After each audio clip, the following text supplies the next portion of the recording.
La patrie autrefois paisible est désormais plongée dans une atmosphère pesante. Les nuages gris couvraient le ciel, comme s'ils pleuraient eux aussi une jeune vie qui avait soudainement quitté ce monde. Les villageois sont venus et se sont tenus silencieusement dans une longue file devant la porte principale de la famille Odelio. Tout le monde était habillé en noir, leurs visages étaient solennels, leurs yeux étaient remplis de larmes.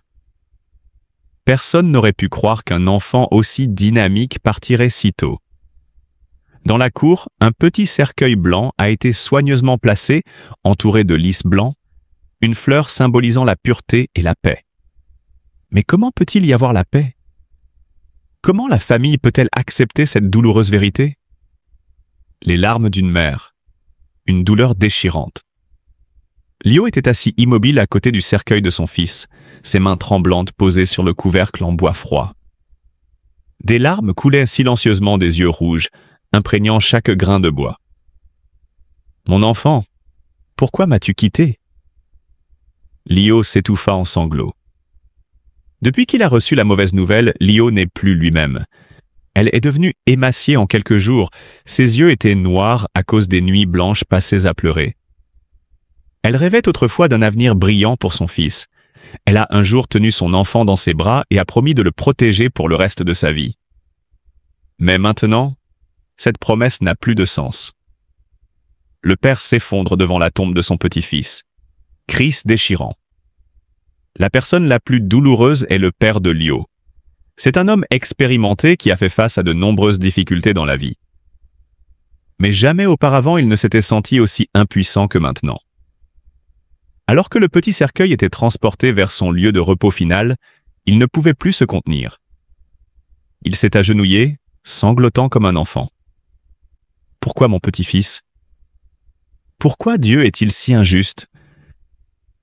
Sa voix était enrouée par une douleur sans fin. Sa main tremblante reposait sur la pierre tombale, des larmes chaudes tombant sur le sol froid.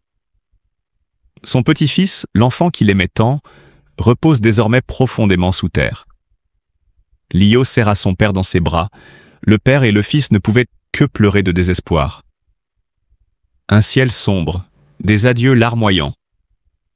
Le nombre de visiteurs augmente de jour en jour. Tout le monde avait le cœur brisé, personne ne pouvait retenir ses larmes. Une vieille dame tenait un mouchoir pour essuyer ses larmes et dit doucement « Dieu est si cruel de nous enlever un si bon enfant. » Les frères et sœurs de Lio se tenaient également silencieux, les lèvres pressées l'une contre l'autre pour retenir leurs sanglots. Une atmosphère de deuil régnait partout. Des prières ont été prononcées au milieu des sanglots. Les gens ont délicatement déposé des pétales blancs sur la tombe, en guise d'adieu final. La cloche de l'église sonnait lentement, comme une triste chanson d'adieu. Cold Underground, un long sommeil.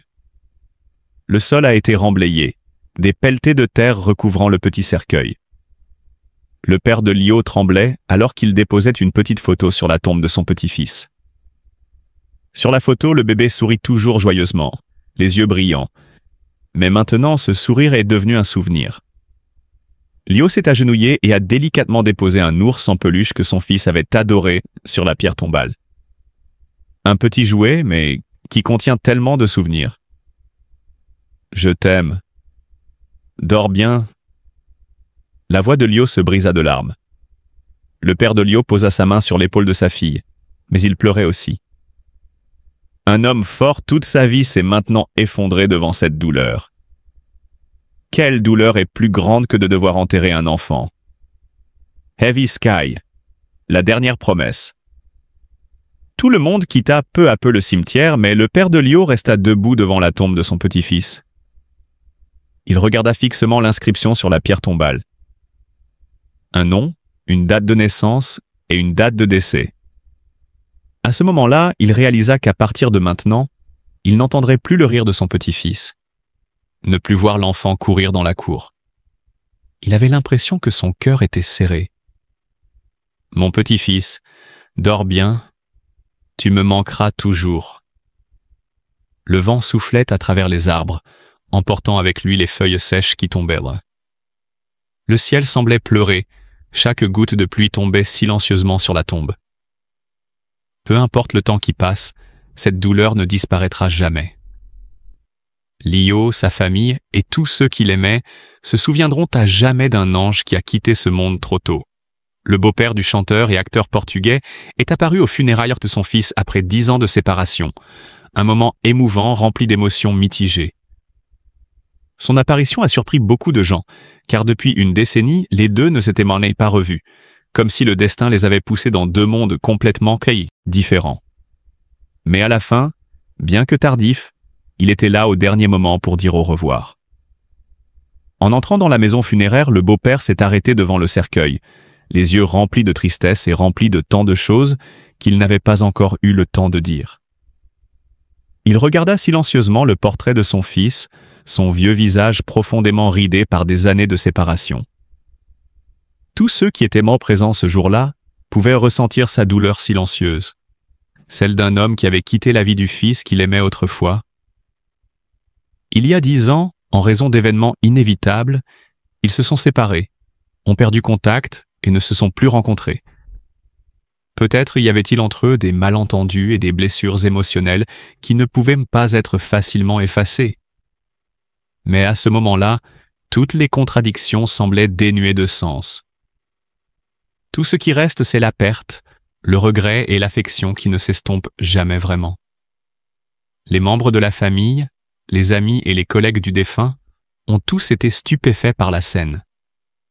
Certaines personnes essuient secrètement leurs larmes, car elles comprennent que, peu importe l'heure à laquelle il est, l'amour familial est quelque chose qui ne peut être nié. Son apparition n'était pas seulement un adieu, mais aussi une façon pour lui de faire face à lui-même, à ses souvenirs et à ses erreurs passées. Après être resté immobile un moment, le beau-père s'est approché du cercueil et a délicatement déposé une fleur blanche sur le couvercle.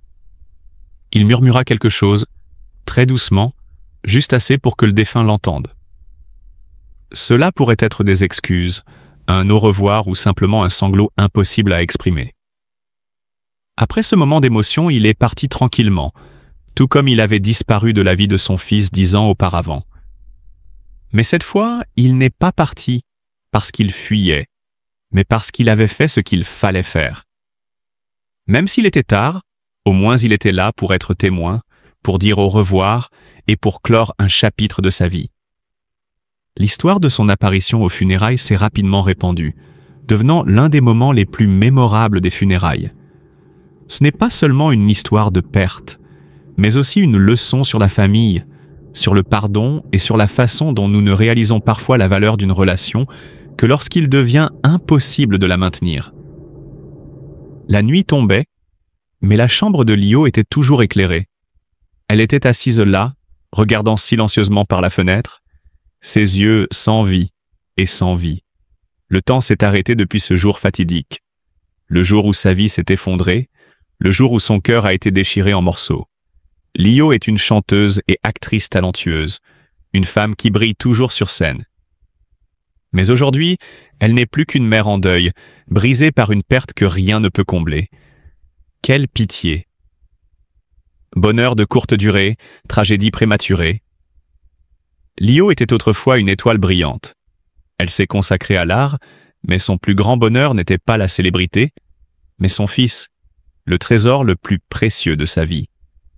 Ce garçon est la lumière de sa vie, la raison pour laquelle elle fait de son mieux chaque jour. Lio rêvait d'un avenir brillant où mère et fils passeraient des jours heureux ensemble. Mais ensuite, tout s'est effondré en un instant cruel. Ce jour fatidique, Lio s'est précipitée à l'hôpital en désespoir de cause. Ses mains tremblaient lorsqu'elle a ouvert la porte des urgences. Mais c'était trop tard. Le docteur secoua simplement la tête et le monde autour d'elle devint soudainement sombre. « Non, ce n'est pas possible. S'il vous plaît, sauvez mon enfant. » Lio hurlait de douleur, mais personne ne pouvait changer le destin. Son fils était parti pour toujours. La douleur que rien ne peut compenser. La mère s'est effondrée. Depuis qu'elle a perdu son enfant, Lio n'est plus elle-même. Elle s'enferma tranquillement dans la pièce, serrant dans ses bras la petite chemise de son enfant, sentant l'odeur persistante. La pensée de son enfant lui serrait la poitrine. Les longues nuits passèrent dans les larmes. Les yeux de Lio s'enfoncèrent peu à peu. Son corps devint émacié. On dit que le temps guérit toutes les blessures. Mais pour elle, cette douleur ne s'effacera jamais. Elle se souvient de chaque sourire, de chaque appel clair de « maman ». Mais maintenant, tout cela n'est plus qu'un lointain souvenir. Des larmes sur scène, une autre Lio. Un jour, Lio a essayé de revenir sur scène. Elle se tenait sous les lumières, mais elle n'était plus la Lio radieuse du passé. Elle chantait, mais chaque mot semblait étouffé. Le public pouvait voir que ses yeux étaient rouges et sa voix remplie de douleur. Finalement, elle ne pouvait plus le supporter. Lio a fondu en larmes directement sur scène, devant des milliers de spectateurs. Tout était silencieux. Une star, mais aussi tout simplement une mère qui a perdu son enfant. Qui évoquera ce sujet et cette thématique à l'automne.